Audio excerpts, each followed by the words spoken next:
Okay, o kamo na nag-take a bath. Take a bath na lang. Binahanan naman kami. Ayan na, nandito na naman. Bumabalik yung trauma ko kasi nung nabaha kami last year, buntis pa si Julie.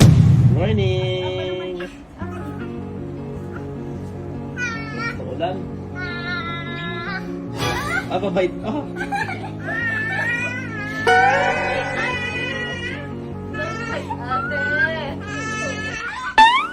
Daddy!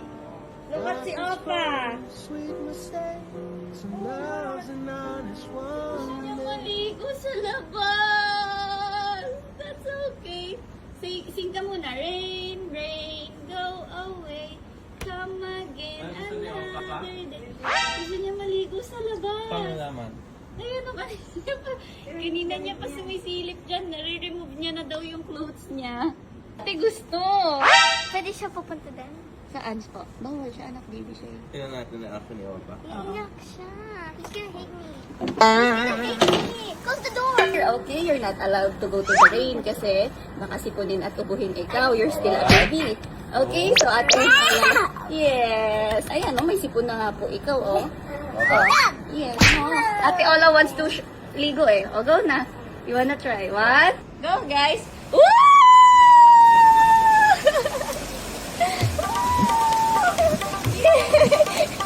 Parang kang palaka, anak ka. Go, Daya! Ang lamig.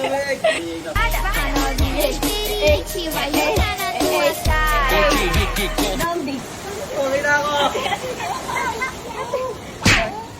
Sala mo na yung door, lalabas. Ate, close na. Si ate, close na yung door. Babay na ate. Okay, okay, ate is there. Yung ate mo, oh, ayun na, oh. Yay! Nag-enjoy siya mapanood yung ate ng dati. Close na. Ang dati na.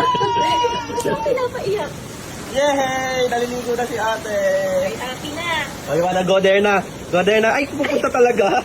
You want to swim?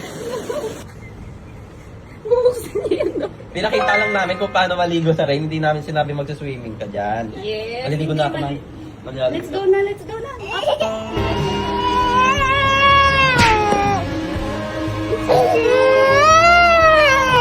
okay. O, come on na, let's take a bath. Take a bath na lang.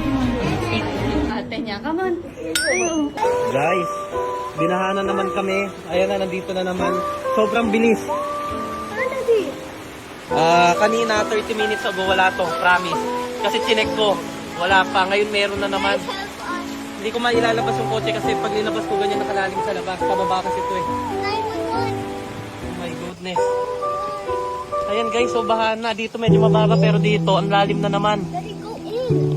Go in. I'm gonna get the sound. Come on na. Diyos ko po. Bumabalik yung trauma ko. Bumabalik yung trauma ko kasi nung nabaha kami last year, buntis pa si Julie. Ngayon 2 years old na si Opa tapos yung baha, ganito na naman kataas. Hapon pa lang. Oh my goodness, pag yun umakyat na naman.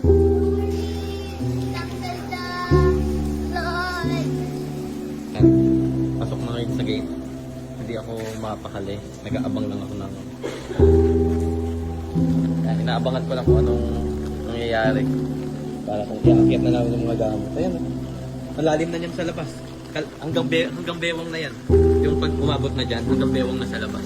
So no way out na talaga kami ulit. So update ko ulit kung ano mangyayari mamaya.